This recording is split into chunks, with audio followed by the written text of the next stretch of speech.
Jason, you've been described in many ways. One is performance philosopher.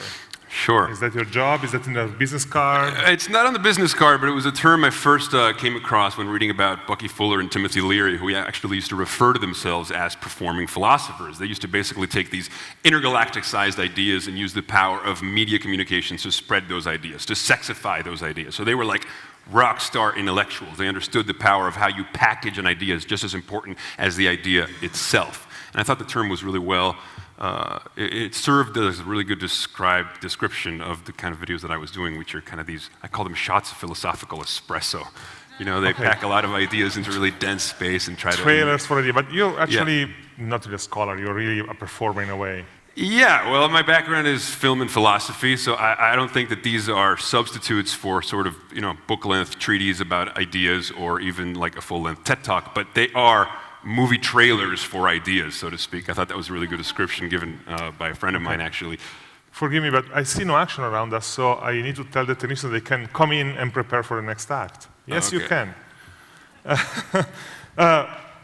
You're clearly, I think everybody noticed that, very excited about, actually ecstatic about technology and science. Yeah. You seem to be trying to create these videos not only to spread ideas, but also to spread awe. Yeah. Which is a word that came like several times in the video. Yeah. I'm really interested in this concept of awe, this kind of ecstatic rapture, it's as a sort of antidote to existential despair, Awe hints at something greater than ourselves. And it was very interesting because there was a study out of Stanford recently on the subject of awe that found that regular incidences in which we experience awe leave residual benefits upon the individual. Basically, they leave increased feelings of compassion and empathy towards others, increased altruism, and increased feelings of general well-being. Now, in the study, they defined awe as an experience of such perceptual expansion, such perceptual vastness, that you literally have to reconfigure your mental schemata just to accommodate the experience. I mean, we all know that the first time you saw the Grand Canyon or Hubble IMAX 3D movie or something like that just pulls you out of context so dramatically, and as Tom Robbins says, it forces you to gawk in amazement at the ubiquitous everyday wonders you're culturally disposed to ignore. It's like... or can you repeat the sentence for me? Yeah, no, but I think that those experiences, they give the charm of novelty to things of every day, and they take the mind's attention away from the lethargy of custom. The habit deadens, the film of familiarity, and I think awe makes things new again, and I think that's ultimately the best drug in the world. There's the breakfast.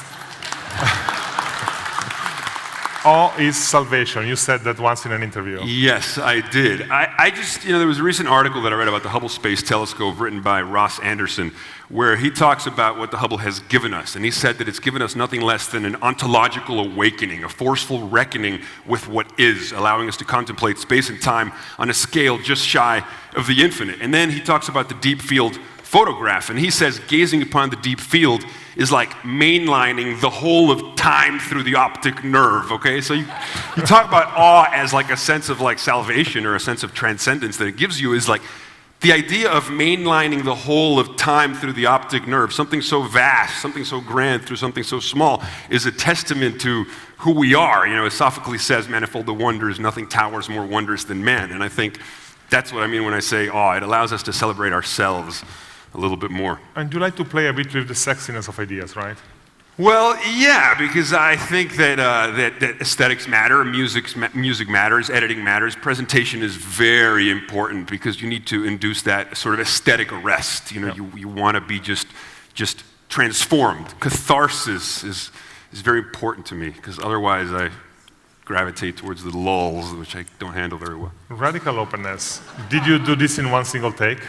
Yeah, that was one single take, and actually, I was thinking about a lot of the ideas of radical openness, and obviously I'm a TED junkie, and so, I talk about Matt Ridley and having sex with ideas, and this notion of radical openness providing these spaces where these ideas can accelerate the evolutionary process, and the wow that you saw at the end was just like my reaction to the sort of ecstatic moment coming out of the moment. Yeah, I was like, whoa, what just happened? And then my friends were laughing at me, and I'm like, dude, you nailed it, we don't have to do it again. I was like, okay, cool. Okay. So it worked. The last time we met, you were quoting quite liberally from David Deutsch's great book, Deutsch, yeah. The Beginning of Infinity. Yeah. What are you reading now? Wow. Well, Technosis by Eric Davies is an amazing book. It talks about the mystical undertones of technology and our desires for total interconnection and total awareness, and it looks at sort of the psychedelic influences behind technology. You know, the psychedelic vision of total connectivity has been literalized by the internet. You know, Timothy Leary used to say the computer is the LSD of the 90s. We really are all connected now. I mean, even the very definition of psychedelic is to manifest the mind. And right now, we're inside of a condensation of our imagination, to quote Terence McKenna. We live inside of the outpourings of our mind. I mean, we fly in planes and have technologically mediated telepathy with our smartphones, as Amber Case talks about. I mean, and yet we quickly fall into the film of familiarity and we don't see it. So I guess it's all about pulling you out of context to force you to see the miracle in the world of wonders that we reside in every second. And that's the perfect transition to the next talk. Jason Silva, thank you. Thank you. Thank you. Thank you.